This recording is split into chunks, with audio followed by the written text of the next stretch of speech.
Tomen todas fotos para que vayan siguiendo lo que vamos a ir haciendo. Así que para comenzar, vamos a dejar con ustedes a Leonardo Arancibia, que integra el directorio de Tele7 de Chile y nos va a dar unas palabras de bienvenida. Te escuchamos, Leo.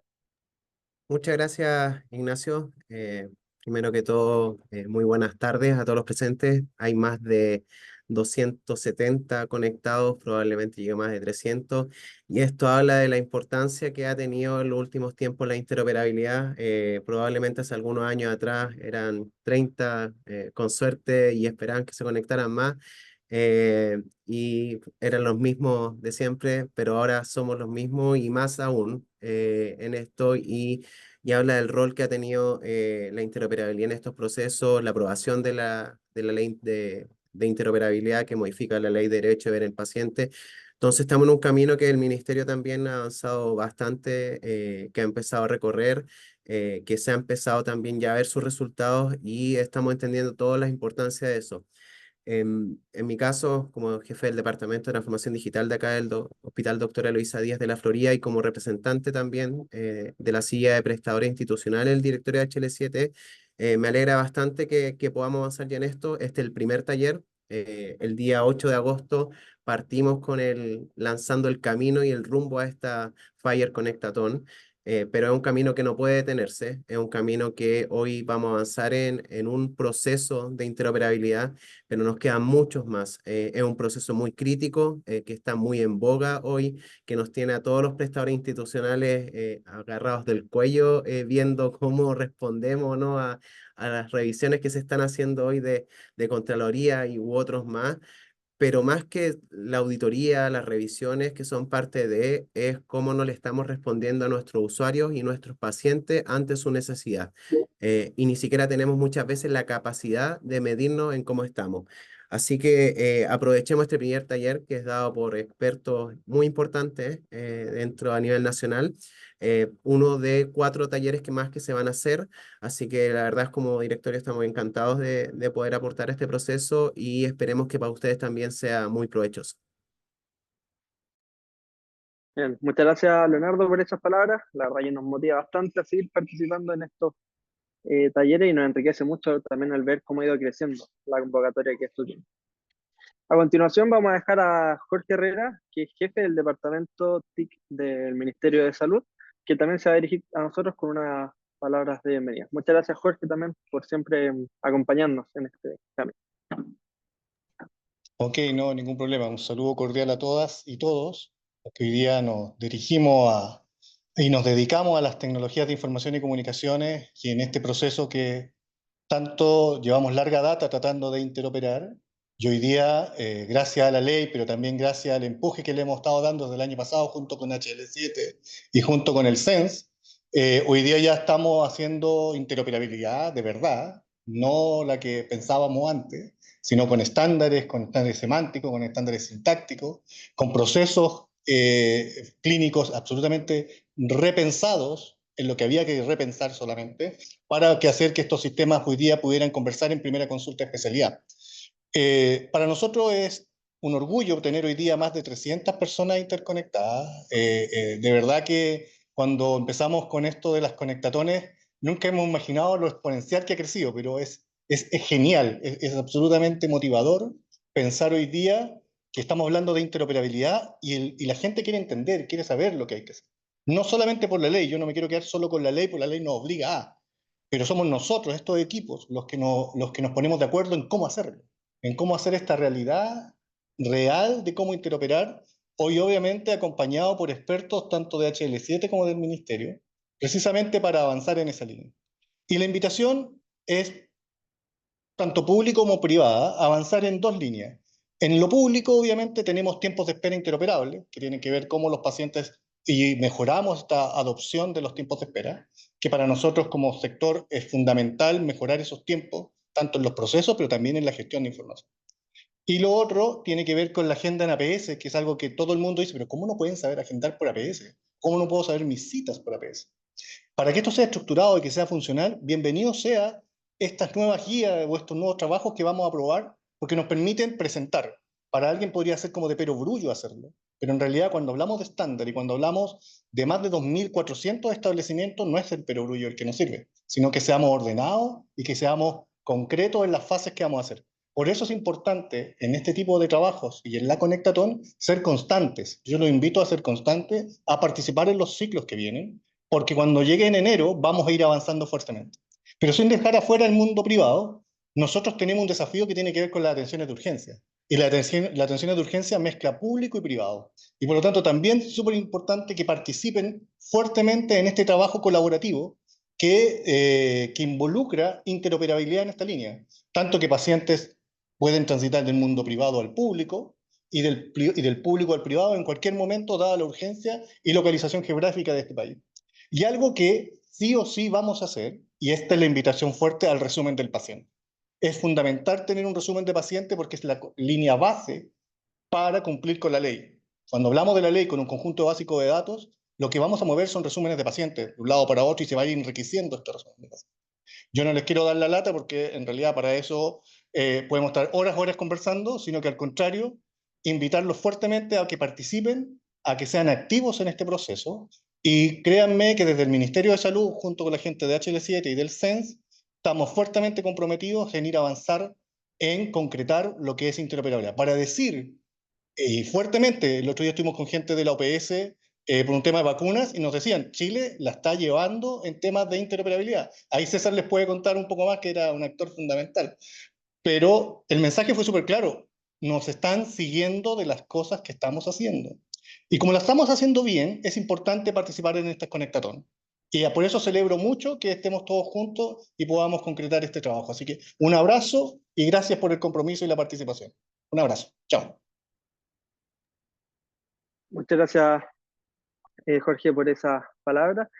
Y ya con estas palabras de introducción, de bienvenida que pudimos recibir, ya estamos listos para comenzar este taller, comenzar a ver el contenido. Pero antes, compartirles unos breves anuncios. Durante el mes de septiembre, HL7 Chile está de aniversario.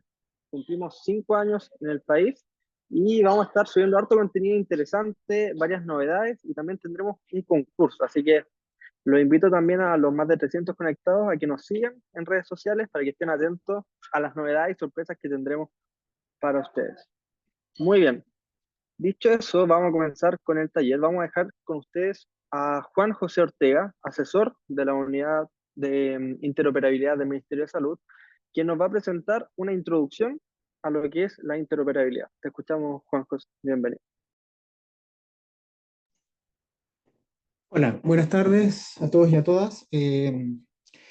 Voy a empezar a hablar un poco sobre interoperabilidad. Es un tema que, como bien dijo Jorge, está muy en boga, es algo que ya todos más o menos hemos escuchado, pero se me hizo importante y se nos hizo importante dar algunas, digamos, definiciones mínimas para que el resto de las presentaciones y de las cosas que vamos a empezar a conversar en el futuro tenga más sentido. Bueno, ¿qué es lo que es la interoperabilidad? Ay, perdón. Ahí sí. ¿Qué es lo que es la interoperabilidad? Hay palabras y conceptos que acá se repiten, como estandarizar, armonizar, FHIR, ¿no es cierto? Que es probablemente lo que convoca a la mayor parte de ustedes. Bueno, la interoperabilidad es la capacidad de los sistemas informáticos o software para intercambiar y hacer uso de la información, que no es lo mismo que conectar, no es necesariamente o simplemente integrar, porque la gracia de interoperar es que algo que puede ser caótico se transforma en algo ordenado del cual uno puede obtener información e incluso conocimiento, ¿ya? Obviamente, para que esto pueda suceder, se requiere tener una serie de requisitos que habilitan y permiten que los siguientes sucedan y que por lo tanto que exista propiamente tal la interoperabilidad. Este es un esquema que a mí me parece bastante explicativo porque explica que hay diferentes capas o niveles en este círculo de la interoperabilidad. Tenemos un nivel técnico que pueden ser aquellas capas más básicas, habilitantes, como el que existan desde cosas básicas como la conexión a Internet, los protocolos HTTP, digamos, el que existan estructuras que compartan mensajería o mensajes como JSON o XML, etc. Posterior a esto tenemos un nivel sintáctico, donde se enfoca principalmente, y como bien dice la palabra, en la sintaxis de la mensajería, que sea algo que todos conozcamos y que todos compartamos, de modo que la información que sale de algún lugar se reciba y se pueda comprender en otro. Acá hay estándares que son bastante importantes conocer. Bueno, están los de HL7, donde están principalmente y en forma original los de mensajería, que muchos de ustedes deben conocer. Posteriormente aparecieron los HL7 CDA, que era una forma de compartir documentos electrónicos. Y actualmente tenemos Fire, que es una suite, una serie de recursos que permiten compartir información clínica, entre otras cosas. Luego de esta capa tenemos el nivel semántico, donde acá no solamente eh, no se basa solamente en la estructura del mensaje, sino que la capa semántica tiene que ver con el significado de las cosas que están dentro de este mensaje. Es decir, cada sección, cada parte y el contenido puede tener un significado y para que ese significado tenga sentido para todos, se utilizan también estándares internacionales y acá los más conocidos son LOINC, CIE y SNOMED. Ya vamos a hablar de algunos de estos temas posteriormente. Y a nivel organizativo también es importante considerar porque la interoperabilidad no solamente es un tema el mensaje, cómo viaja y lo que contiene, sino que también entendimiento de los flujos de trabajo, los procesos y ese tipo de cosas. En este momento, de hecho, el trabajo que estamos llevando a cabo, yo me atrevería a decir que aborda cada una de estas capas. Bueno, yo voy a basar esta aplicación y esta clase principalmente en dos niveles que son el nivel sintáctico y el nivel semántico.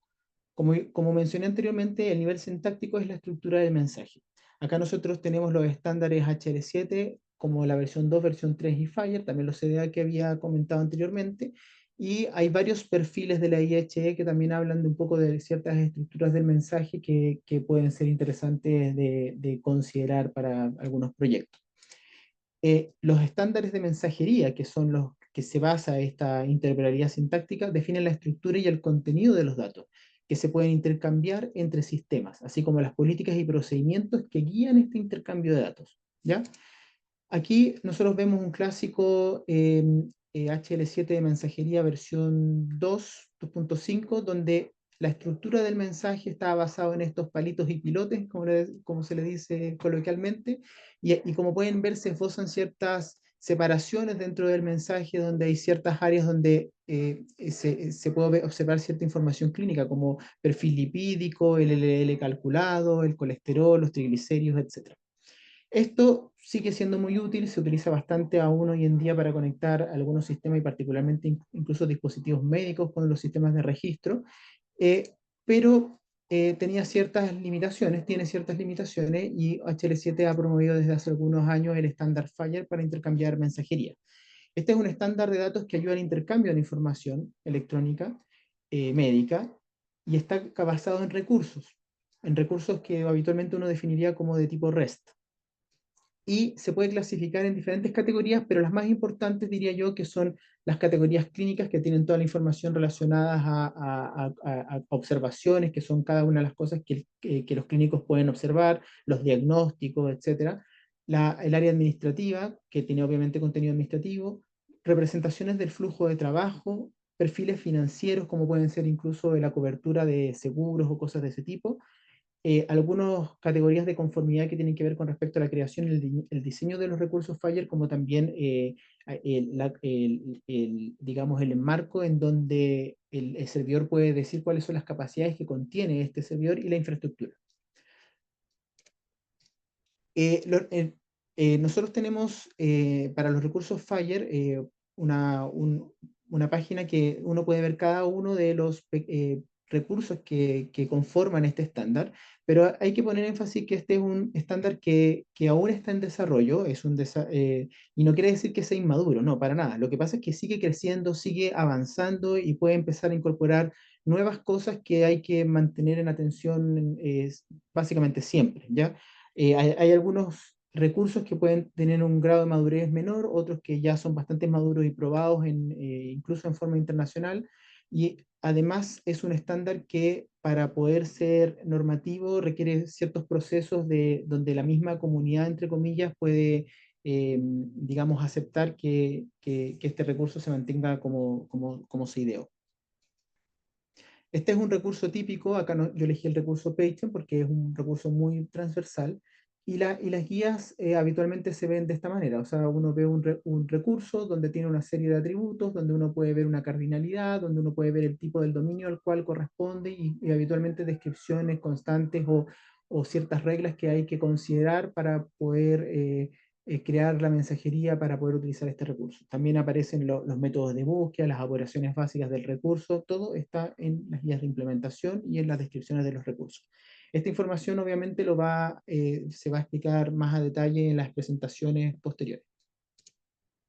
Nosotros actualmente tenemos algunas guías de implementación que son perfiles, que también es un término que se va a explicar más adelante, de algunos de estos recursos y que tratan de representar algunos procesos o algunos eventos que para el Ministerio de Salud son importantes poder obtener información, ya sea para gestión como para la continuidad del cuidado de los pacientes. Y nuestro proyecto, digamos, más importante en este momento sería el de tiempo de espera interoperable. Otro proyecto que también tenemos hace un buen tiempo es el de receta electrónica, que si bien en este momento se ve principalmente como una interfaz web que permite a los clínicos prescribir en línea y que se permita dispensar en línea, en realidad está ideado como una serie de recursos FHIR con la idea de que luego los sistemas se puedan conectar a esto e interoperar, no tener que meterse en una interfaz distinta para poder utilizar el sistema de receta electrónica.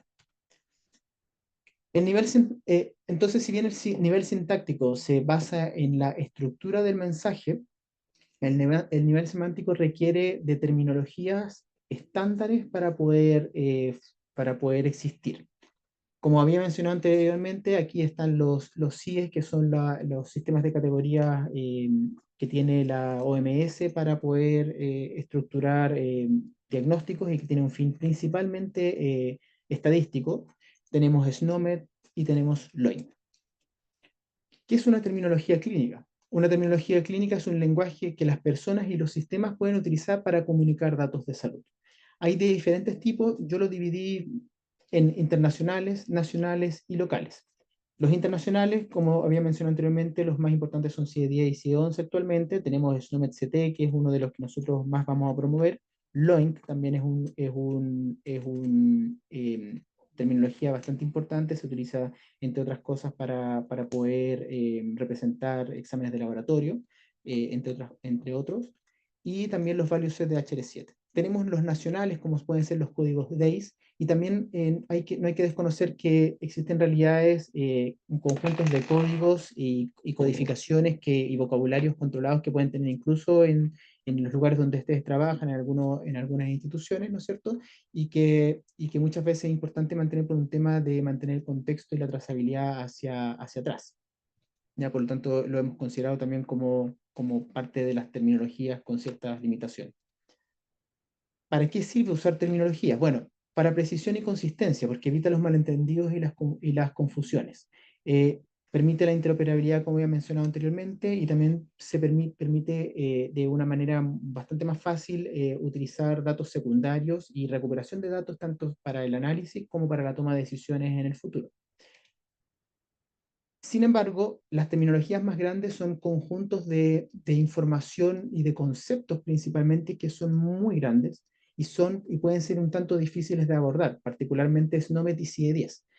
Para poder facilitar la implementación y el uso de estas terminologías, habitualmente se utilizan servidores terminológicos. Los servidores terminológicos son un tipo de servidor que se utiliza como una fuente centralizada de estándares de definiciones que incluyen terminologías, ontologías y diccionarios. Las terminologías, digamos que es como el concepto más amplio, sin embargo, dentro de estas pueden haber vocabularios, tesauros, que son simplemente una serie de un conjunto de conceptos con cierta codificación habitualmente, y ontologías que ya son terminologías mucho más avanzadas porque los conceptos tienen relaciones semánticas entre ellas que pueden ser incluso multijerárquicas como es SNOMED-CT.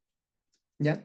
Y la idea es que permita administrar estos conjuntos de códigos, sistemas de códigos como los code systems y los conjuntos de valores que en Fire particularmente se le llaman value sets.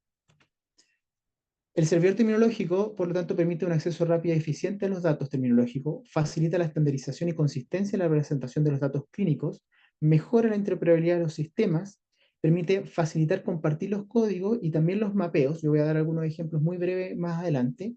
Y también permite validar, normalizar los datos según los estándares publicados.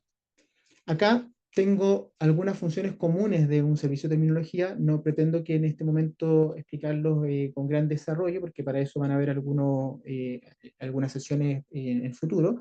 Pero en los servicios de terminología existen al menos tres recursos muy importantes. El primero es el recurso Code System, el segundo es el recurso Value Set, y el tercero es el recurso Concept Map. En estos ejemplos tenemos como Code System que uno puede, por ejemplo, decirle que traiga todos los Code System que tiene el sistema en este momento. Uno también puede preguntar por un Code System específico, para lo cual habitualmente utiliza una URL canónica, que es como una especie de identificador de ese Code System. Permite, además, utilizando el código de algún concepto que uno quiere incorporar, tener más información sobre ese concepto. Permite validar un código. Es decir, si uno ingresa un concepto, este permite saber si ese código es válido dentro de ese code system, si existe en la práctica y responde de manera booleana. Los conjuntos o subconjuntos de valores o value set a su vez permiten explorar este code system, pero en un conjunto de valores más acotados que además facilita la búsqueda y la obtención de los datos y permite con ciertas operaciones como expand obtener más información sobre esos conceptos. Por ejemplo, yo puedo preguntar sobre diabetes mellitus 2 y me va a traer una serie de conceptos que pueden estar relacionados, llamarse parecido, pero también relacionados a diabetes mellitus 2, sobre todo si uno utiliza algunas ontologías donde estas relaciones semánticas permiten al sistema saber que este concepto, si bien no se llama exactamente igual a otro, pueden estar relacionados. El caso más emblemático, yo diría, cuando se buscan, por ejemplo, algunos epónimos, que son algunos nombres propios que se utilizan en medicina para poder llamar ciertas estructuras del cuerpo o ciertas enfermedades, por ejemplo, y podría traer todos aquellos conceptos que están relacionados a eso, aun cuando uno no haya escrito en forma explícita este concepto. Y por último, otra de las riquezas de los servicios de terminología y del uso de terminologías clínicas es que permite utilizar los mapeos para poder llegar de una terminología a otra, es decir, utilizar una de las terminologías como interfaz. Y acá, por ejemplo, en este caso en particular, yo estoy buscando un código que es que pertenece al conjunto de SNOMED a una transformación a CIE10. Esto tiene mucha importancia porque permitiría facilitar muchas veces el proceso diagnóstico en los clínicos para poder, por ejemplo, permitir que ellos escriban de manera un poco más natural para ellos el diagnóstico, encontrar aquellos conceptos y luego en esa misma fase o posteriormente sugerir ciertos códigos relacionados, por ejemplo, a CIE10 para fines estadísticos, y de modo de separar, pero no desconectar en forma completa el proceso diagnóstico del proceso de análisis de datos. Aquí yo simplemente puse algunos ejemplos donde existe un servidor terminológico detrás de una interfaz gráfica de un registro clínico, donde uno puede buscar diagnósticos, por ejemplo, como también, y en este caso es el caso de receta, buscar conceptos relacionados a fármacos. ¿Ya? Aquí quiero dejar algunas palabras entonces como claves y de cierre, que existen diferentes niveles o capas de interoperabilidad, que este es un conjunto, un proceso continuo, ¿no es cierto? Existen dos capas que son muy importantes entender, que son el nivel sintáctico y el nivel semántico. El sintáctico tiene que ver con la estructura del mensaje, el estándar que nosotros vamos a promover es FHIR, y en el caso del semántico corresponde al uso de estándares de terminología, como puede ser SNOMED, LOINC o CIE10, y que para usar esto habitualmente se tienen que usar servicios terminológicos que permiten facilitar su incorporación, integración y uso, y que para el cual, y aquí hay una ventaja muy importante, también se pueden usar recursos FHIR para poder ser consultados. Eso. Muchas gracias. Muchas gracias a ti, Juan José, por esa buenísima introducción a lo que es la interoperabilidad. Nos presentó muchos conceptos que vamos a ir desarrollando también a lo largo de este taller y también de los próximos 3 talleres que vienen a continuación. Ahora vamos a dejar al presidente de nuestro directorio, César Galindo, que nos va a hacer también una introducción a lo que es el estándar HL7 Fire. Escuchamos, César. Bien, muchas gracias. Muy bienvenidos todos y todas. Súper contento de que haya tanta gente conectada. La idea es partir suave hoy día, pero como he estado respondiendo algunas preguntas en el chat, efectivamente la idea es hoy día partir viendo introducción, pero ya en el próximo taller vamos a avanzar directamente en las guías de implementación. Van a ser parte de la conexión. Hoy día, por lo menos, entendiendo que puede haber más de un grupo que no comprenda bien la lógica del estándar y por consiguiente cómo después se puede desarrollar en base a las guías de implementación que se han desarrollado a nivel país, es que estamos partiendo con esto, pero igual así le vamos a dejar una actividad a desarrollar para entregarse de aquí al próximo día. Ya empezamos a... Bien, solamente para partir hablando del estándar de manera bien superficial, cosa que después Jorge se va a marcar directamente a lo que son las implementación, son dos cosas distintas por parte del estándar, que no son exactamente iguales, como lo comentó José. Un poco pensando en el estándar, la pregunta es, ¿qué es lo que entrega el estándar que lo hace diferente? Es que estoy mostrando hoy día ahora en la pantalla del estándar, les puedo entregar la URL, las voy a pegar en el chat para que la tengan disponible, para aquellos que no conocen la página del estándar, que está ahí. Un estándar como HL7, en general todos los estándares que se usan para intercambio de datos en salud, o llamados estándares primarios, como comentaba recién Juan José, básicamente entregan poco. Y en general les voy a simplificar mucho la explicación. Primero que entregan es la estructura de los datos. Es como yo estructuro datos con ciertas reglas para que desde mi sistema se puedan compartir con los servicios o con otros sistemas. Eso es lo primero que entrega, una estructura de datos. En este caso, es lo que Juan José comentaba como los famosos recursos. Consiguiente, Fire hasta su especificación en decirnos cómo se estructuran datos dentro de elementos o artefactos llamados recursos. Eso es lo primero. Lo segundo, nos va a entregar una serie de operaciones que van a permitir que los sistemas puedan conversar con otros enviando estos paquetes de comunicación basados en ciertas estructuras de operaciones que, dado que en Fire estamos trabajando con una estructura de tipo REST, las operaciones son relativamente simples de manejar, pero Fire las entrega a cabalidad. El tercer elemento que entrega el estándar eh, son las directivas para que los servicios que están con Fire operen para ciertos casos de uso específicos. De hecho, tanto es así que si alguien les dice mi servicio trabaja con Fire, eso es lo mismo que decir nada y les voy a explicar por qué casi de inmediato. Y César, finalmente, ¿sí? nos dicen que hay un problema con el audio, quizás si apagas tu cámara podemos escuchar mejor. Ok. Si no, voy a entrar con el tablet para que se ajuste desde ahí. En caso de que no pueda, mientras voy a estar entrando por el tablet. ¿Ya? Voy a bajar la cámara, Se escucha como un poquito robótico. dando la primera vez que me pasa. Mientras sigo comentando lo que estaba diciendo, y si no se mejora el audio, estoy entrando con el tablet. Y esto en un segundo para poder conectarlo de manera adecuada a la internet. Eh, eh, ahí.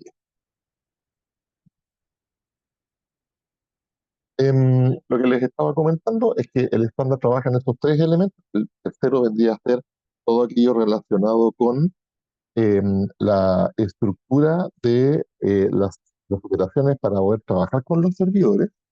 Y la última es que entrega lineamientos para que la arquitectura que se levanta para trabajar con Fire cumple con algunas condiciones específicas que son las que trabaja REST básicamente. Voy a entrar a través del tablet para que se alivie el tema para que se alivie el tema del audio que me dicen que está funcionando un poco mal. Un momentito. Me indica si podrías repetir los 3 puntos de nuevo. Recording in progress.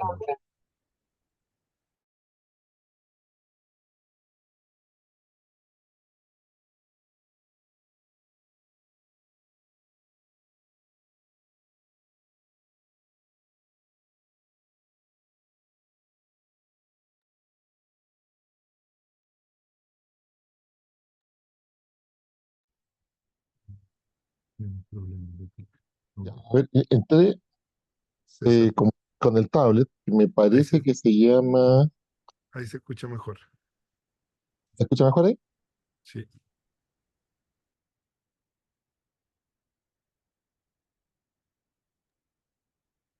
¿Cómo Estoy te con el llamas tablet. ¿Sabe que me puede dar acceso cómo para te seguir llamas desde con el el tablet tablet? hablando? ¿Cuál es el nombre de tu tablet? Espero que sea Qué un buena nombre pregunta, no lo sé. decente. César, ¿puede ser? Sin duda.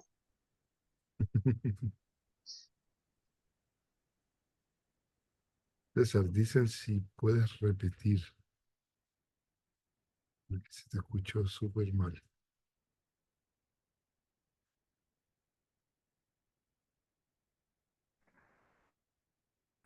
¿Y ahí? ¿Mejora mi audio? Sí, Sí, si sigue hablando podemos comprobarlo. Ya, perfecto. Continuamos. Sí, ahí sí. Ahí Ahora prendí la estás cámara. muteado. Perfecto, muchas gracias. Sí, no es la primera vez que me pasa con el computador que tengo problemas con el audio. Bueno, entonces lo que les estaba comentando rápidamente a nivel de resumen es que, número uno, el estándar lo que nos entrega son las estructuras de los paquetes de comunicaciones con datos, los famosos recursos.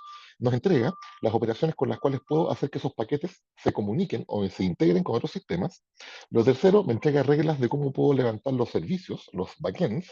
Y tercero, y cuarto, perdón, me entrega las arquitecturas bajo las cuales yo puedo desarrollar adecuadamente servicios a través del estándar Fire.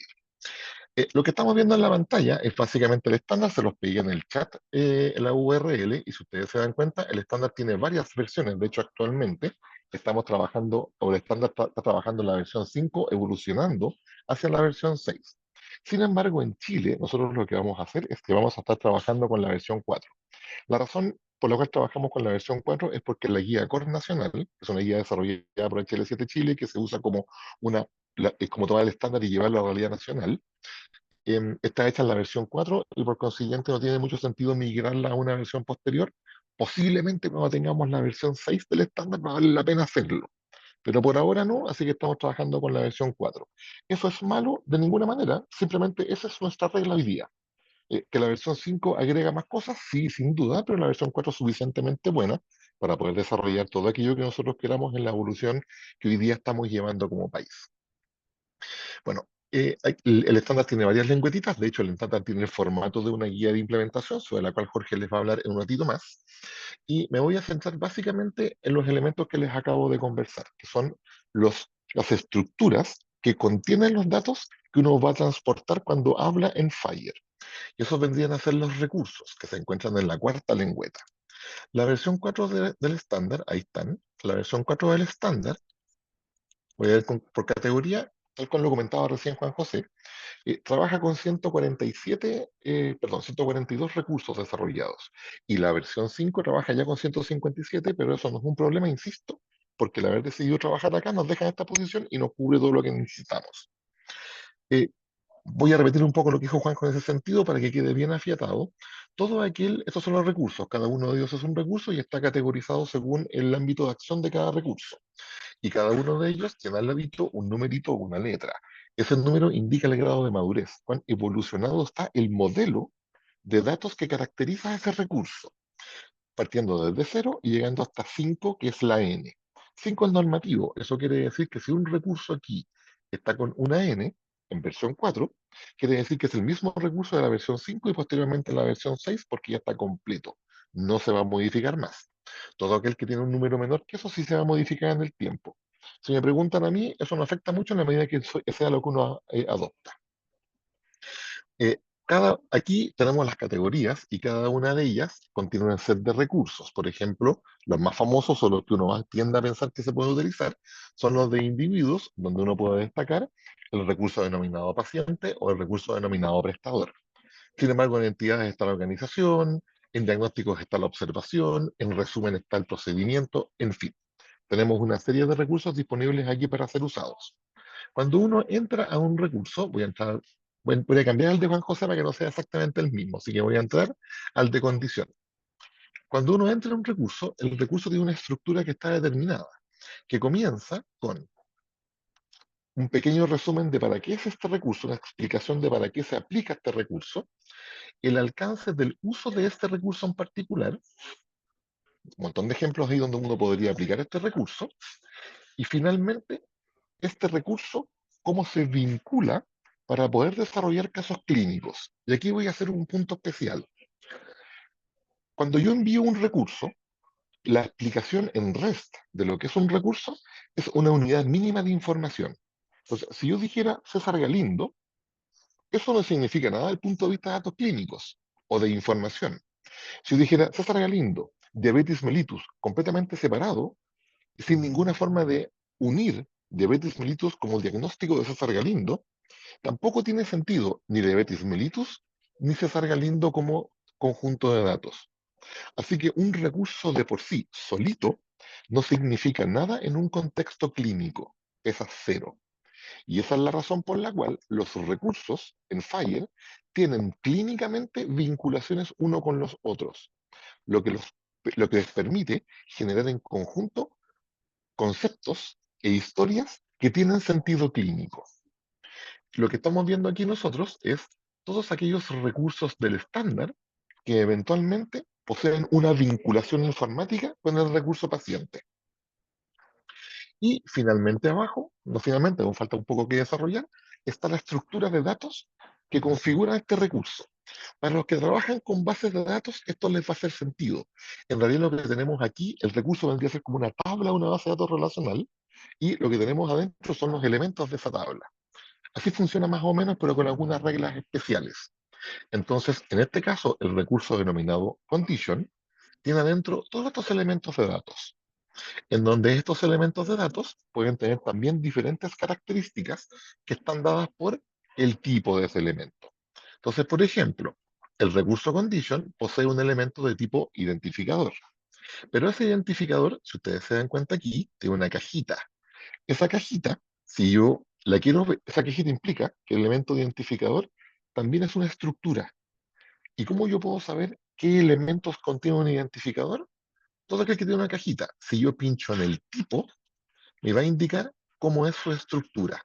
Entonces me dice, mire, un identificador tiene el uso de ese identificador, si es oficial o no es oficial, tiene el tipo de identificador, tiene un sistema sobre el cual yo puedo validar el valor de ese identificador, tiene obviamente el valor del identificador y otros elementos más. Donde, por ejemplo, este elemento tiene otra cajita.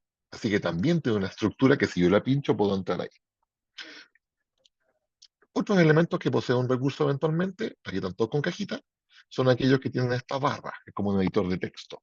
Todos los que tienen barras son los denominados elementos primitivos. Eso quiere decir que yo puedo agregarle algo inmediatamente a ese elemento. Lo puedo igualar a un valor. Por ejemplo, en este caso es una fecha. Así que aquí va derechamente una fecha. Y los elementos que contienen este símbolo, que es como una caja con una flecha, son aquellos que permiten vincular el recurso condición con otro recurso y se denominan elementos de referencia.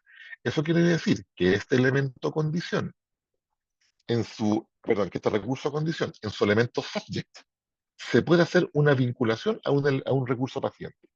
Eso quiere decir que si yo creo un recurso paciente César Galindo, entonces ese recurso paciente César Galindo, yo lo puedo vincular en el elemento subject al recurso condition. Y así es como funcionan los recursos en definitiva, y aquí me explica todo eso. Y adicional, acá, un recurso me explica para todo aquel dato que sea de codificación, o sea, que sea de tipo codable concept, o de tipo code, a veces encuentro un code por acá, no hay ningún code acá, pero para todo elemento que sea codable concept o que sea code, me indica acá cuál vendría a ser el set de códigos válidos para usarlo. Sobre esto vamos a ahondar un poquito más adelante y además con la exposición que viene a hacer Jorge Mancilla, que ya meternos a guías de implementación, les va a explicar mucho más cómo se hace esa bajada, específicamente para no recursos, sino que perfiles. Terminado la descripción del modelo de datos, o sea, del conjunto de datos que caracteriza a un recurso base del estándar, lo que se explica a continuación son una tabla con el resumen de todos aquellos elementos que son de código, que están aplicados aquí arriba, y además explica algunas restricciones especiales, reglas para este recurso, Y finalmente abajito, búsquedas paramétricas. ¿Qué son las búsquedas paramétricas? Todo recurso del estándar posee un set de búsquedas paramétricas y esas búsquedas paramétricas lo que indican es que yo cuando le pregunto a un servidor por recursos condición, puedo preguntarle no solamente por recursos condición a granel, sino que le puedo preguntar por recursos condición bajo ciertos parámetros. Como por ejemplo, entrégueme, señor servidor, todos aquellos recursos condición que tienen una categoría de tipo X y me va a devolver solamente aquellos recursos condición que poseen en el elemento categoría la que yo estoy preguntando. O, por ejemplo, entrégueme todos aquellos recursos condición, señor servidor, entrégueme todos aquellos recursos condición que estén, cuyos recursos de referencia paciente sea aquel que tenga la identificación root tanto. Y entonces lo que va a hacer el servidor es que me va a devolver todos los recursos paciente, todos los recursos condición, perdón, que estén vinculados con un específico recurso paciente. Entonces, ¿qué búsquedas paramétricas para hacer búsquedas específicas yo puedo hacer sobre un recurso condition? Las que están dadas aquí en el estándar, lo cual no quiere decir que sean las que yo pueda aplicar en un caso de uso específico, y ahí lo vamos a ver más adelante y Jorge va a partir hablando de eso un ratito más. Así que si yo quisiera modelar transacciones usando Fire, yo lo primero que debiera hacer es entender qué recursos me van a servir para las transacciones que yo necesito y al mismo tiempo cómo yo debo meter los datos que requiero modelados dentro de esos recursos. Voy a irme ahora al recurso paciente. Una de las cosas importantes que tiene la explicación o el conjunto de datos que modela un recurso paciente o cualquier recurso está dado por la cardinalidad. Si ustedes se dan cuenta, la cardinalidad me indica en dos parámetros, por eso que están separados por dos puntitos, cuando un elemento es repetitivo y cuando un elemento es mandatorio, y en el segundo elemento separado por puntos, cuando un elemento es repetitivo. Cuando un elemento tiene un 1 aquí adelante, quiere decir que este elemento es mandatorio, es obligatorio. Como por ejemplo, bueno, aquí no hay ninguno, pero ahí les voy a explicar por qué. Ese que está ahí. Ese es obligatorio. Cuando al otro lado hay un 0, perdón, hay un 1 aquí, quiere decir que ese elemento no se puede repetir. Pero cuando hay un asterisco, quiere decir que el elemento se puede repetir infinitas veces. Entonces, el estándar me entrega la obligatoriedad y la repetitividad por cada uno de los elementos. Fíjense en este es obligatorio. Resulta que este elemento está dentro de, pues, de ese conjunto de datos. Y este conjunto de datos no es obligatorio. Así que este elemento tampoco, a menos que yo decida ocupar communication, por si acaso. Dicho eso, si ustedes se dan cuenta, en el estándar, ningún elemento es obligatorio. De hecho, me voy a ir a otro recurso. Voy al recurso organization. Y si me voy a este recurso, de nuevo, resumen, alcance y uso, y recursos que lo buscan a él, que lo vinculan. Y abajo el modelo, y de nuevo, no hay ningún elemento obligatorio. ¿Por qué pasa eso? Esto pasa porque un recurso del estándar, o porque el estándar en sus recursos, está hecho para poder ser usado en cualquier caso de uso y al mismo tiempo en ninguno. Si alguien les dice, mi sistema trabaja con Fire, así que podemos interoperar, le está diciendo entre comillas mentiras, porque un sistema no funciona interoperablemente porque tiene el estándar adentro. Porque como ustedes se están dando cuenta, el estándar funciona para todos los casos de uso y para ninguno al mismo tiempo. Por ejemplo, el paciente. Si me voy al paciente, el identificador no está obligatorio. Y resulta que posiblemente en muchos casos en Chile, a mí me gustaría que el identificador sí fuera obligatorio. Y por lo tanto, el estándar a mí no me sirve porque no me da la obligatoriedad. ¿Qué es lo que sucede? El estándar no se puede aplicar a casos de uso directamente. Lo que sucede es que el estándar, para poder aplicarlo a casos de uso, lo que se debe hacer es empezar a restringirlo. Y cuando uno lo restringe, le hace muchas cosas al recurso, siempre y cuando siga cumpliendo con el estándar. Y de ahí se puede aplicar a los casos de uso particulares. Y hacer eso se llama perfilar. Y por lo tanto, cuando yo le digo a alguien voy a interoperar un caso de uso específico, lo que le va a mostrar Jorge más adelante, o la Lore. Les digo, vamos a hacer un caso de uso específico en Fire. Lo que tengo adentro son restricciones de esto que está aquí, que es el estándar. Y eso se llaman perfiles. Por consiguiente, y para cerrar mi explicación muy rápida de Fire, cuando uno perfila, perdón, cuando uno arma una guía de implementación, lo que entrega son un set de artefactos donde en gran cantidad de esos artefactos son adecuaciones del estándar para un caso de uso específico denominado perfiles. Y esas son las guías de implementación. Por lo tanto, los casos de uso que se van a aplicar para el estándar son guías de implementación cuyo contenido son perfiles. Y el cómo se leen esas guías de implementación y cómo esos perfiles tienen impacto para poder ser leídos y aplicados a implementación, tiene varias reglas, que son las que Jorge les va a explicar a continuación. Muchas gracias. Bien. Muchas gracias, César, por esa introducción al estándar. Ahora dejamos a Jorge Mancilla, que nos va a presentar cómo se lee y qué es una estructura de una guía de implementación. Te escuchamos, Jorge. Súper. Gracias. Buen día. Buenas tardes, mejor dicho. Son como partes.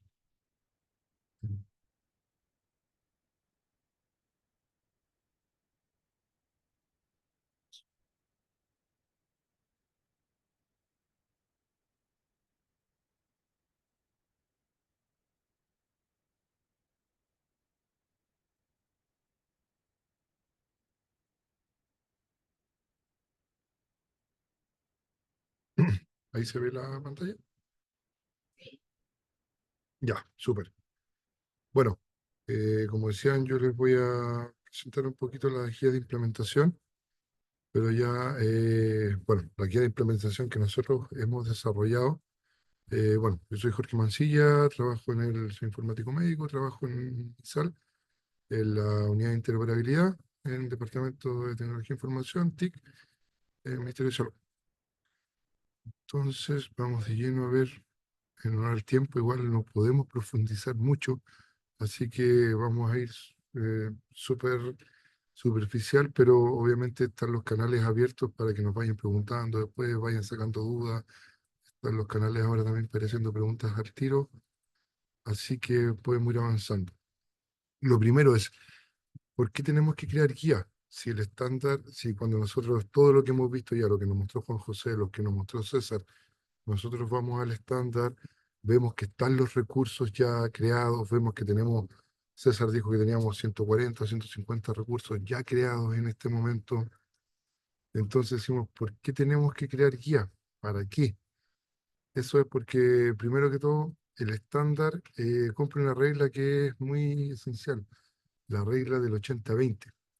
Eso quiere decir que el estándar cubre el 80% de los casos de uso o de los casos que necesitamos cubrir en el área de salud para el intercambio, para la interoperabilidad en el fondo. Y deja un 20% lo deja abierto. ¿Eso es para qué? Para que nosotros lo podamos trabajar, para que nosotros podamos adaptarlo. Entonces, ¿qué es lo que podemos ver acá? Podemos ver acá, por ejemplo, que el estándar, ¿qué es lo que cubre el estándar? ¿Qué es lo que nos entrega? Nos entrega la sintaxis, ya que, como no sé si lo dijeron, pero el estándar Fire es un estándar sintáctico. Por lo tanto, nos entrega ya todas las bases sintácticas con la cual vamos a intercambiar datos. Nos entrega un pool de recursos eh, ya diseñados, ya con agrupaciones, están ya determinados para qué es cada uno de estos recursos, están ya súper bien definidos la mayoría de estos recursos, hay muchos recursos ya normativos, entonces nosotros ya sabemos dónde guardar mucha de la información que tenemos, pero obviamente hay información que no sabemos dónde guardarla, y ahí es donde nos vamos a otro lado, que es la parte no cubierta. También tenemos los elementos, tenemos muchos elementos básicos que ya están cubiertos por fallas. No sé, la fecha, el nombre de los pacientes, el tipo de dato name de los pacientes, el sexo, y un elemento que es muy potente, que son las extensiones, que es donde nosotros nos colgamos mucho para trabajar y para adaptar todos los trabajos, los casos de uso, para poder bajarlo a nuestra realidad. Y lo que no está cubierto son todos los casos de uso. Los casos de uso que tenemos pueden ser infinitos. Todos los casos de uso que nos podamos imaginar son diferentes. O sea, si bien acá en Chile podemos decir, ya, tenemos un estándar, tenemos un mínimo, no sé, un conjunto mínimo de datos, tenemos una línea base, tenemos leyes las cuales tenemos que cumplir, pero de ahí hacia abajo tenemos casos de uso casi infinitos porque todas las realidades son distintas, todo el intercambio de datos son distintos, no sé, todas las áreas son distintas. Si bien decimos, ya, vamos a un hospital y levantamos todo igual. No es tan así porque el área de pediatría, el área de urgencia, el área de, no sé, de cardiología, son todas distintas, todas piden datos distintos. Entonces, los casos de uso son muy variados. No están cubiertas las terminologías, los datasets, los, eh, bueno, eso, los tipos, podemos crear tipos de datos adicionales también, nuestros propios tipos de datos, no sé, en la guía Core tenemos un tipo de dato creado que es el address.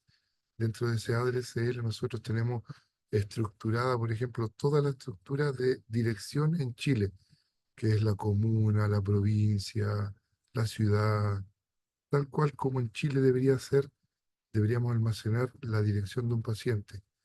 También no cubre las restricciones, porque las restricciones son locales. Las restricciones y libertades que nosotros vamos agregando. Por ejemplo, acá en Chile nosotros tenemos un documento nacional de identificación y lo restringimos a eso. En otros países ocupan más. No sé, en Estados Unidos tienen varios documentos de identificaciones. En Chile es uno solo, por ejemplo. Entonces nosotros lo restringimos en nuestra guía de implementación a uno solo. Por ejemplo, estoy dando solo ejemplos de todo lo que hemos trabajado. Tampoco cubre la seguridad. El estándar Fire no es su fuerte cubrir la seguridad, pero nosotros sí podríamos incluirla en nuestra guía de implementación. Podríamos dar lineamientos, podríamos llegar tan profundo como quisiéramos en cuanto a seguridad. Y como tanto los requerimientos locales, ¿qué es lo que necesitamos en nuestro local? Necesitamos guardar el apellido materno, necesitamos guardar la dirección del abuelito de la persona, necesitamos guardar la dirección donde vivió los primeros 5 años de su vida, por ejemplo. Todo eso es lo que nosotros necesitamos trabajar, necesitamos eh, implementar y plasmar en nuestra guía de implementación. La guía de implementación es tomar un recurso del estándar base y modificarlo a nuestro antojo, a nuestro caso de uso, modificarlo a lo que nosotros necesitemos, a partir siempre del estándar y sin pasar a llevar las reglas básicas mínimas del estándar. O sea, si el estándar nos dice que el recurso paciente, no sé, por ejemplo, tiene que llevar el atributo sexo, nosotros en nuestro caso de uso no podemos no poner el sexo. O sea, no podemos pasar a llevar o infringir los requerimientos mínimos o la obligatoriedad mínima que nos exige el estándar. Bien. Luego, una guía de implementación, entonces, en base a todo lo que le dije, ¿qué es lo que es una guía de implementación? Esto lo estoy traduciendo textualmente, que es la definición que nos da el estándar Fire. Una guía de implementación es un conjunto de reglas de cómo se resuelve un problema particular de interoperabilidad, típicamente a través del uso de recursos Fire.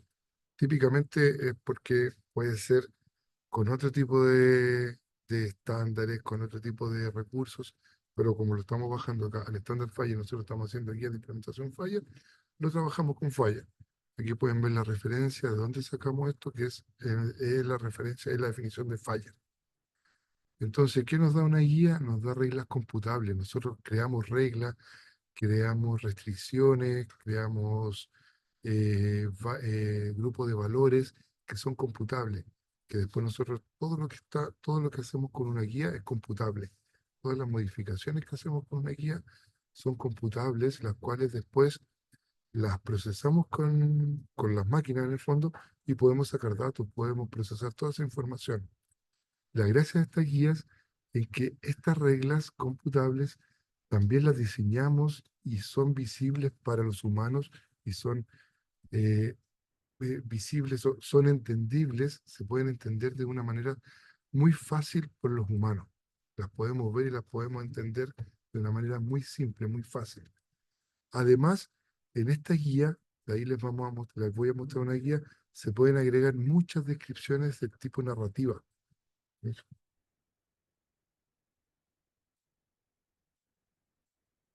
De tipo narrativo. Entonces, es muy fácil entender una guía de implementación. Después que empezamos a trabajar ya con Fire, es muy fácil entender una guía de implementación. Entonces, el objetivo es entregar un documento, un conjunto de instrucciones que sean suficientemente detalladas a quienes van a desarrollar, a quienes van a implementar los sistemas, para que estos sistemas puedan comunicarse entre sí. Entonces, si yo le paso una guía de implementación de, no sé, del sistema de agendas que estamos desarrollando, se la paso al establecimiento A, se la paso al establecimiento B, ellos la implementan con todas las reglas que traen estas dos guías, esta guía de implementación, la van a implementar de acuerdo a todas las reglas que traen, todas las restricciones, todo lo que esto trae, van a poder comunicarse sin ningún problema, porque ahí están todas las reglas, está todo explicado ahí ya de una manera ya tácita, explicitado, computable, sin problema. Bien, entonces acá podemos ver guías, no sé, esta es la guía Core. Una guía Core básicamente es una guía que define, que tiene lineamientos a nivel nacional. Nosotros estamos trabajando junto a HR7, estaba César, estuvo Juan José, todo el equipo, bueno, casi todo el equipo que está acá hemos estado trabajando en eso. Somos, como decían al principio, somos súper pocos los que hemos partido acá, así que nos chocamos en casi todos los proyectos. Y la guía Core la hemos estado trabajando, y la guía Core es como una guía de súper alto nivel que da lineamientos, pero no define, no restringe mucho y no se acota a un caso de uso. Entonces, en esta guía Core, no tengo el link ahí, si alguien lo puede pegar en el chat para que lo vean de ahí después, eh, para que lo vayan viendo los asistentes, pero en esta guía damos lineamientos generales. O sea, creamos el perfil paciente, perfilamos el recurso paciente, pusimos los requerimientos mínimos que tenemos que tener para un paciente en Chile, pero no hay nada acotado, no hay nada restrictivo, la dejamos súper laxa, súper abierta. Entonces, ¿qué pasa con esto? Que yo después puedo tomar esta guía, yo la referencio y empiezo a trabajar en base a esta guía. Yo no tengo que volver a crear un perfil paciente para Chile. Entonces yo voy, saco el perfil que ya está creado en la guía Core y la hago y la adapto para mi proyecto de hospital en buenas manos, que quiero levantar un sistema de un GIS, lo estoy haciendo yo, Jorge Mancilla. Entonces voy, tomo el perfil paciente, empiezo a trabajarlo y lo modifico desde ahí, no parto de cero. Entonces nosotros ya nos rompimos la cabeza creando la primera base de esto, para que sea más fácil para todos. Y acá, por ejemplo, hay una guía que ya tiene un caso de uso. Esta guía está basada en la Core y es una guía la guía de implementación del sistema de agenda. Entonces, esta guía ya está basada en la Core, tomamos recursos de la Core y sobre esos recursos empezamos a trabajar. Entonces nos ahorramos un trabajo ya grande y esta guía sí tiene un caso de uso, ya tiene un caso de uso acotado, está especificada cierto proyecto, cierto caso de uso. Entonces ahora las vamos a ir a ver. Yo quiero mostrarles esta guía. Eh, vamos a esta cosa. Les voy a mostrar estas guías ahora. Yo las tengo compartidas o sea, las tengo esta guía en mi computador. Prefiero tenerlas en local, porque cualquier cosa que después queramos entrar a la web, estas guías están publicadas. No sé si les compartieron los links, pero esta guía, la Core está publicada, pero yo prefiero tenerla acá en mi local, por cualquier problema, nunca sabemos. Entonces acá podemos ver que Esta guía core está diseñada por nosotros, tenemos nuestros logos, acá tenemos unas pestañas que son obviamente son casi estándares, pero en general todas las guías core cumplen con un mínimo que es como este. Nosotros fuimos virando muchas guías core a nivel mundial y tenemos casi la misma pestañita para dar el mismo contexto. Una guía core, acá explicamos un poquito cómo leer la guía, todos los perfiles que posee esta guía, los autores y colaboradores que tiene esta guía. Cada un poquito de contexto de la guía, las generalidades, qué es lo que va en esta guía. Aquí como para poder aprender a leer esta guía, los objetivos de esta guía que busca son súper básicos, ¿no? Como les decía, al no tener un caso de uso tan específico, esta guía es súper abierto y súper básico el objetivo. Y acá vamos lo que es más importante, que son los artefactos. Los artefactos son los perfiles que nosotros hemos creado. Acá en la primera sección vemos todos los perfiles. Va- valga- Tengo que decir que casi o sea, todas las guías que nosotros desarrollamos tienen una estructura ya similar en esto. O sea, si yo me voy a ver los artefactos, la primera parte me va a mostrar los perfiles, luego me va a mostrar los tipos de datos, luego me va a mostrar las extensiones, los value set y los cause items y después los ejemplos. Todas las estructuras son similares. Bien, si yo después voy a abrir un perfil, vamos a abrir el paciente, que es el más utilizado, podemos ver que acá arriba tenemos una pestañita que es informativa, un cuadradito informativo. En este cuadradito informativo nos dice la versión de la guía, nos da información que es una guía evolutiva, la versión que estamos viendo, o sea, cuál es la última versión que se está trabajando. Y acá vemos un directorio, una sección con las versiones que hay publicadas. Esta versión, no llego porque estoy en mi local. Eso es lo que no quería, pero ya me pasó. No lo puedo ver, después se lo voy a mostrar.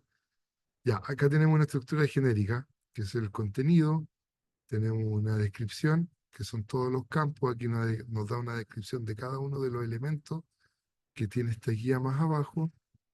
Vemos una sección con los ejemplos, un mapeo. Este mapeo nos da, si nosotros luego lo configuramos, tenemos un mapeo hacia otros estándares de los datos que tenemos en esta guía y podemos ver este recurso, el recurso paciente, lo podemos ver en formato XML o en formato JSON, que es el recurso mismo de este, que que lo puedo meter o insertar en mi servidor para poder hacer la validación después de los recursos que me van a enviar, de los recursos pacientes que me van a enviar.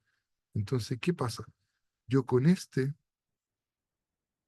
recurso JSON, entonces yo después cuando hago un recurso paciente basado en este perfil, en el perfil CL paciente, yo le voy a decir a mi servidor Happy, por ejemplo, un ejemplo, le voy a decir a mi servidor Happy, me llegó un recurso paciente, pero este recurso paciente tú lo tienes que validar contra el perfil CL paciente, no contra el estándar, porque ese perfil paciente lo mandaron, es chileno, y ese perfil cumple ciertas reglas que no son las mismas del estándar.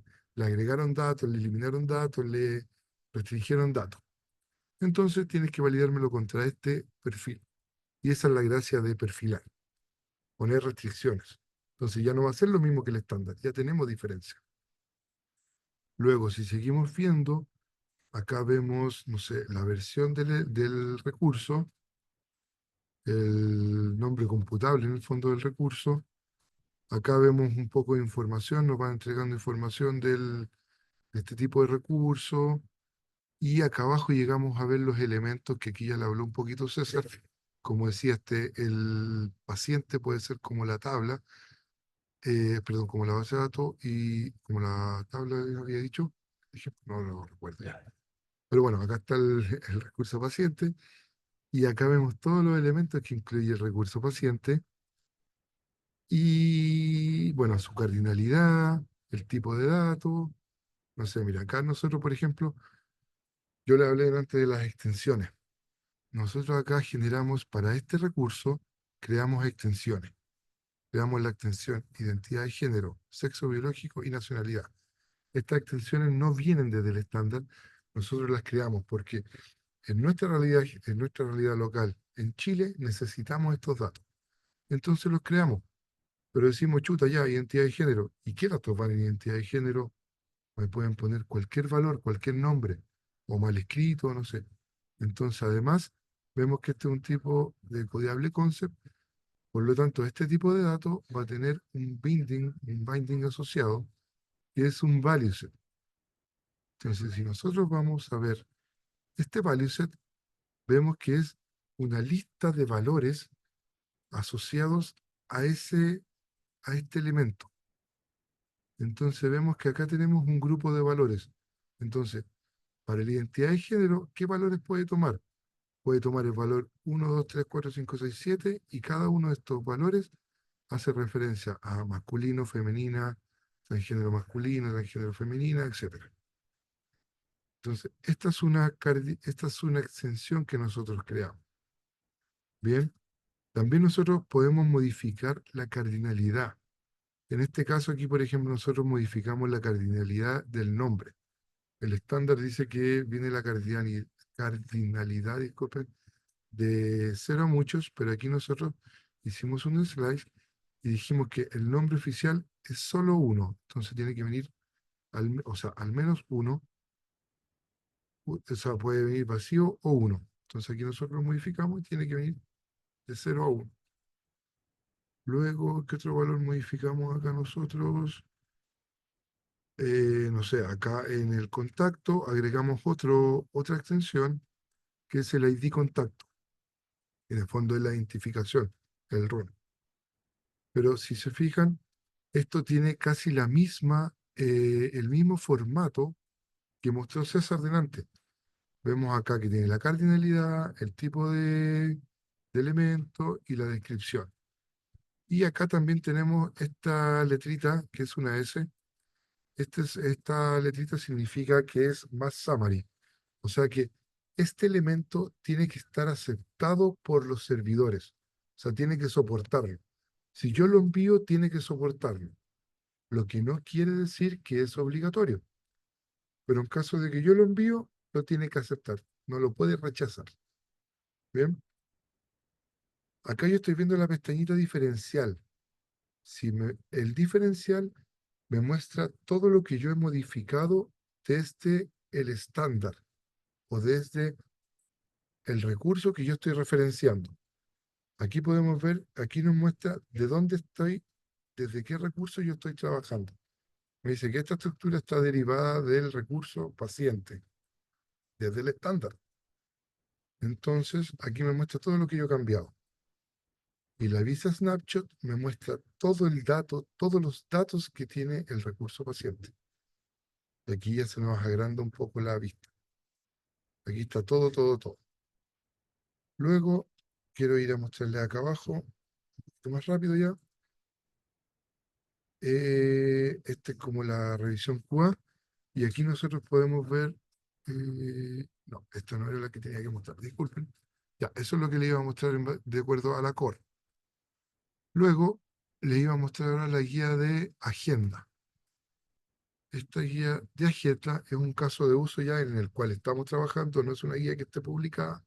Dejar en claro que esta es una guía que está en desarrollo. Entonces, todo lo que puedan ver aquí no es nada definitivo, está todo en desarrollo, recién trabajando. Y esta guía tiene una estructura un poquito distinta, porque aquí, por ejemplo, tenemos casos de uso ya. ¿Ven? Acá tenemos objetivos, ya tenemos un poquito más de objetivos generales, específicos, y tenemos casos de uso. Aquí podemos ver un poquito más de casos de uso, nos explican cada uno, no sé, la solicitud de la hora, si se acepta o rechaza, el reagendamiento de la hora, lectura de la hora, pero en la core no teníamos casos de uso, ¿ven? La core es más general.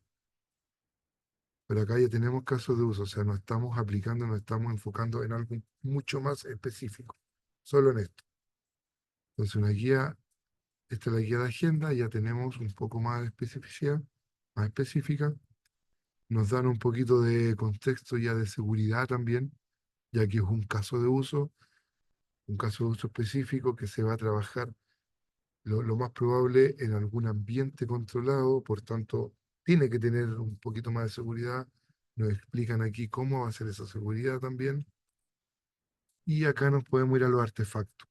Pero aquí ya entramos un poquito ya en lo común, de cómo trabaja cada uno. Todas las guías son iguales. Recuerdan que vimos los perfiles, las extensiones, los values, el code system y los ejemplos. Entonces acá también de nuevo podemos ver que los ejemplos, o sea, si abrimos uno de los perfiles, tenemos la misma estructura. Arriba veíamos algo de información. Si bajábamos un poquito, veíamos los recursos, la diferencial, o sea, veíamos los elementos del recurso. Aquí se le agregó una extensión. Si abrimos el snapshot, lo vemos un poquito más grande. Entonces ya aquí cambiamos un poquito la vista. Ven que se ve ya cambió un poco. Entonces, ahí estoy buscando el... Ya, eso es, tenemos acá arriba las mismas pestañas, los detalles. Y por último, de acuerdo a esta, quería mostrarles el reporte QA. Y aquí es donde quería mostrarles que esta guía de agenda hace referencia a la guía core. ¿Qué quiere decir eso? Que yo puedo ocupar cualquier recurso, cualquier perfil que tenga esta guía core acá, yo puedo referenciarlo acá en mi guía de agenda. Puedo tomarlo y hacerle modificaciones. Entonces, ¿qué pasa? Que yo, no sé, si este recurso paciente ya tiene modificaciones, ya tiene identidad de género, sexo biológico, nacionalidad, yo cuando lo llame acá, cuando lo llame en la guía de agenda, ya va a traer todos esos elementos mínimos y además yo le puedo agregar otros. Y además ocupar esos elementos. Bien, eso sería. Con eso termino, creo que estuve justito en el tiempo. Eso, Jorge, solamente muchas. para que te pases en el tiempo. Dale. Y sí, solamente para que te pases en el tiempo, sería bueno porque hicieron una pregunta que explicaras la diferencia o lo que aplica en las canónicas. Porque hubo una Ya. pregunta relacionada a que si yo puedo subir diferentes perfiles pacientes y cómo lo puedo ubicar. Entonces ahí está el juego de las canónicas. Sería bueno si lo pudieras explicar, por favor.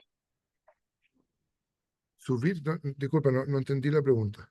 No, no, es que hice una pregunta relacionada a si puedo tener más de un perfil paciente o un perfil de lo que sea dentro del mismo servidor y yo les contesté diciendo que ahí estaba el juego de uso de las direcciones canónicas. Entonces, si tú Ah, podrías explicar las direcciones canónicas, por favor. sí, obvio, eso. Yo puedo tener muchos perfiles de pacientes porque,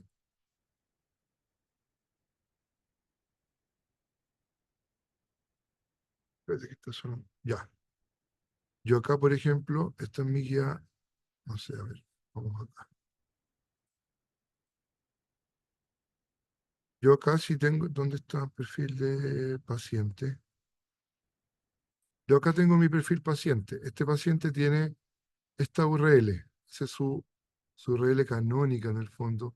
Esta es una URL ficticia, no es real. No es que yo abra esta URL y voy a acceder al recurso. Pero para el servidor, dentro del servidor, esta es mi URL y con esa yo lo ubico.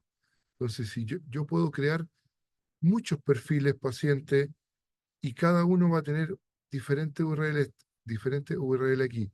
Entonces, de esa manera yo lo voy a poder referenciar. Voy a poder tener paciente pediátrico, paciente urgencia, paciente UCI, paciente cardiología, etcétera. Y cada uno va a tener distintas estructuras, obviamente, estructuras similares. Cada uno, no sé, yo puedo tener un perfil paciente pediátrico, yo puedo tener paciente pediátrico hospitalizado, incluso dentro de mi mismo servidor, y que uno dependa de otro dentro de mi mismo servidor. Entonces sí lo puedo hacer y puedo tener varios perfiles pacientes dentro de mi mismo servidor y poder ocuparlo y utilizarlo sin ningún problema. O sea, solamente para resumir, cada perfil tiene una identificación que vendría a ser esa URL canónica.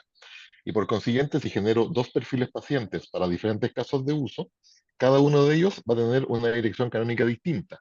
Y yo para usar alguno de ellos, debo identificarlo con la URL canónica correspondiente. Así que sí puedo tener, como bien dices tú, muchos perfiles de paciente o lo que sea arriba del servidor, porque cada uno de ellos en esa URL tiene esa identificación. Y como le contesté a la persona que hizo la pregunta, en la próxima sesión vamos a explicarle cómo usar la canónica. Súper. Eso. Entonces ahora le dejo la palabra a Ignacio. Muchas gracias, que esté muy bien. Muchas gracias, Jorge, por la clara presentación de la guía de implementación. Ya vamos a ir conociendo cómo la podemos ir aplicando. Ahora vamos a dejar a María Loreto Rodríguez, que es profesional de la Unidad de Interoperabilidad del Ministerio de Salud, quien nos va a presentar los casos de uso con los que vamos a trabajar en la próxima Conectaton. Te escuchamos, María Loreto. Gracias, Ignacio. Hola, buenas tardes a todas y a todos. Primero agradecerles, ya nos quedan pocos minutos y sigue la asistencia súper alta. Tenemos más de 330 conectados, así que agradecerles su participación. Bueno, este taller se llama Camino a la FIRE Conectaton 2025 porque estamos preparándonos para poder tener una Conectaton exitosa para que los equipos puedan participar y cumplir con los objetivos de la Conectaton. Como les contamos el día del lanzamiento de la Conectaton, el pasado 8 de agosto, el trabajo en la Conectaton es en equipos y cada equipo va a elegir un track o un caso de uso en el que va a participar y como les explicó Juan José, César y Jorge, cada uno de esos tracks de trabajo está basado en una guía de implementación que es un caso de uso particular de un proceso clínico en particular. Sí, yo ahora les voy a contar cuáles son esos tracks que vamos a tener en la presentación para que además ustedes vayan eligiendo en cuál se van a inscribir como equipo. Compartir pantalla, espérenme un segundito.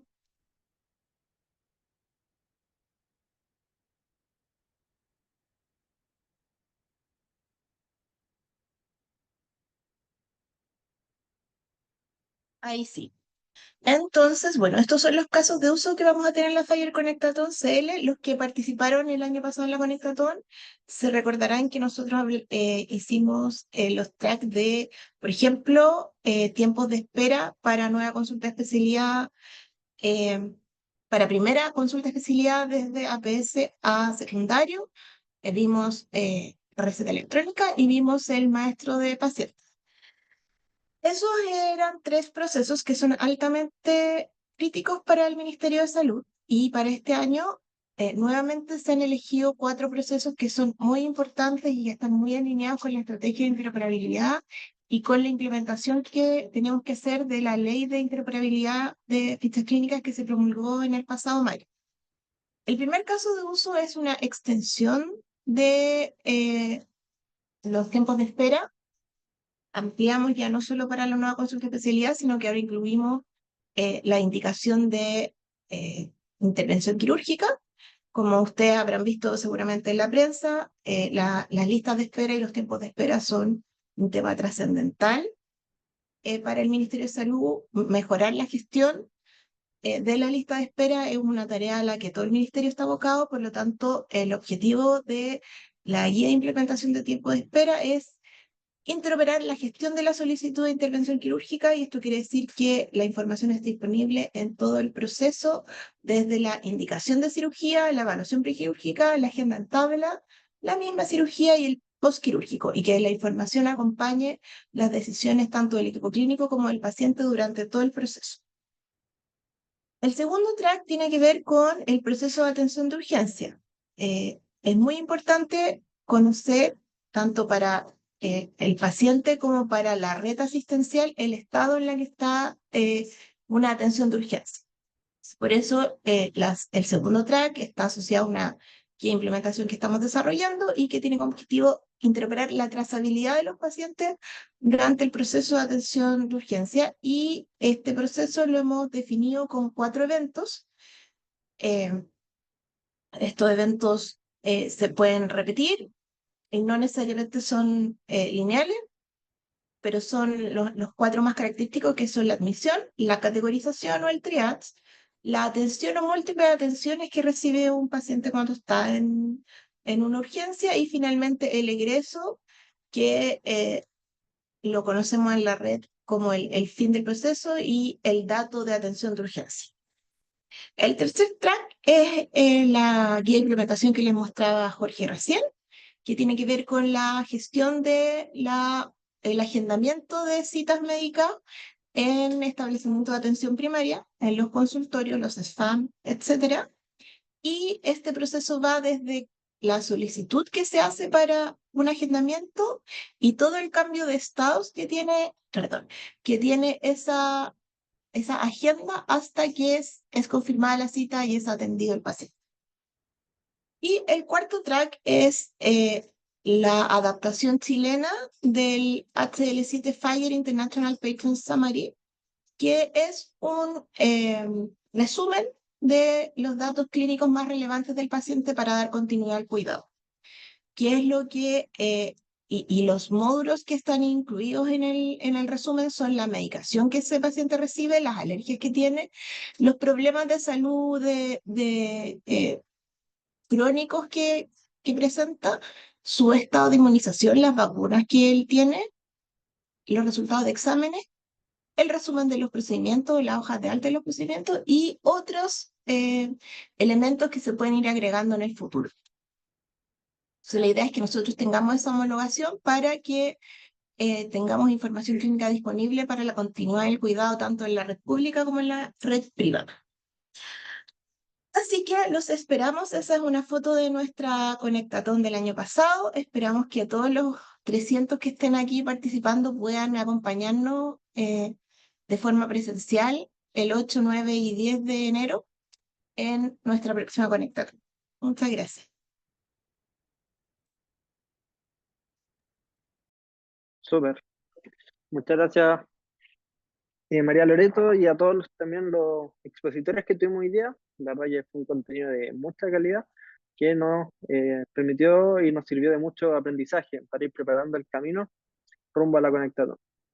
Para finalizar, les voy a presentar qué es lo que viene ahora, cómo sigue este camino, y vamos a repasar cuál es el calendario de talleres rumbo a la FHIR Conectatón 2025. Ahí está. Entonces, esta es la ruta, la hoja de ruta rumbo a la FHIR Conectatón. Hoy día estamos parados acá, ¿verdad? En el primer taller que se realizó hoy día 5 de septiembre, donde conocimos la introducción al estándar, también descubrimos lo que es la guía de implementación y lo que es interoperabilidad. El próximo taller va a ser el día 10 de octubre y ese día se va a hacer una aplicación práctica, una demostración compleja de uso de la guía de implementación FHIR. Hoy día la conocimos, en el próximo taller vamos a ver cómo se aplica. Y también para ese taller, a los líderes de equipo, a los líderes de cada equipo, se les va a hacer llegar una tarea. Durante la próxima semana les vamos a enviar la tarea para que también puedan revisarla antes de asistir a ese taller que, como indicamos, se va a realizar el 10 de octubre. Bueno, como ya saben, son 4 talleres y es importante que asistan a cada uno de esos talleres si es que desean obtener el certificado HL7 Chile que acredita su participación. Para obtener el certificado, tienen que participar en los 4 talleres. La asistencia está siendo registrada al momento de que ustedes se conectan al Zoom y también que completen el formulario para participar. Entonces, el requisito 1 es participar en los 4 talleres y segundo, participar también en la Conectatón. Si cumplen estos 2 criterios, van a poder obtener un certificado HL7 Chile. Así que es importante que no dejen de asistir a los talleres, que sigan con esta motivación. Como hemos recordado, son más de 300 asistentes el día de hoy. Nos pone muy contentos y la idea es que no bajemos esa cantidad. Ya son más de 100 equipos y superaríamos también la cantidad de equipos que tuvimos en la Conectatón realizada este año. Así que sería un verdadero orgullo para nosotros el crecimiento. Así que eso, Lo esperamos en los próximos talleres, también esperamos llegar juntos también a enero y les recordamos también, como siempre, que nos sigan en las redes sociales porque allí es donde compartimos los links de inscripción y vamos recordando también las fechas y lo que va quedando para las próximas actividades y talleres. Me avis De esta manera ya vamos cerrando el taller. No sé si me pueden avisar por acá mismo si va a haber un espacio para preguntas o si las pueden compartir en nuestras redes sociales, quizás las dudas. No sé cómo vamos de tiempo. No sé, César, si está por ahí, si resolvemos dudas o las dejamos Estamos. pendientes para el próximo taller. Sí, pero se les dejó el link del Excel, si lo podemos volver a pegar.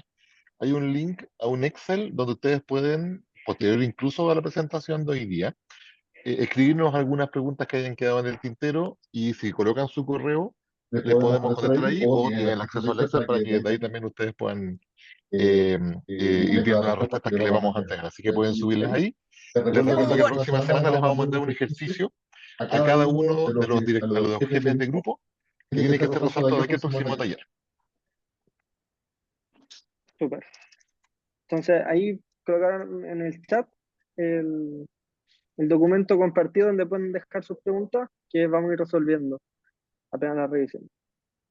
Muy bien, de esta manera entonces ya vamos concluyendo este primer taller. Agradecemos mucho su participación y nos estamos viendo también el 10 de octubre para continuar profundizando en esta ruta llena de aprendizaje. Nos estamos viendo.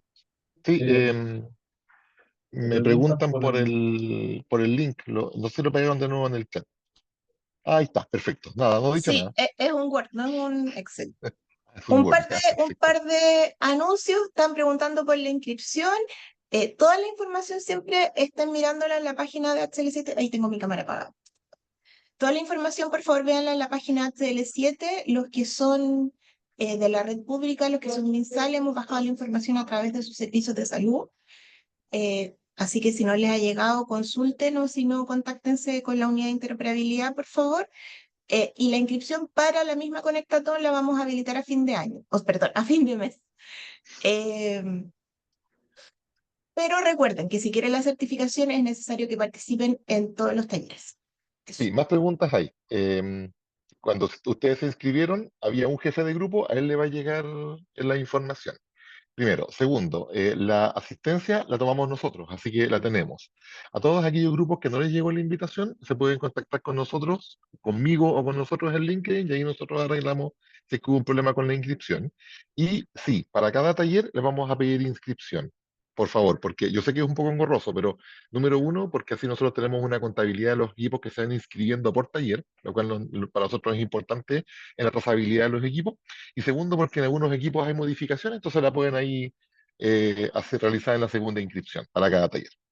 Eso. Muchas gracias a Última, todos y todas. Un gusto, sí. no, última información, porque como ya tienen que pensar en qué track se van a inscribir, también en la página HL7, en la pestaña de la Conectatón, si no lo recordaron, está el resumen de los tracks que vamos a tener en enero. Un gusto y muchas gracias. Buenas tardes a todos y todas. Adiós.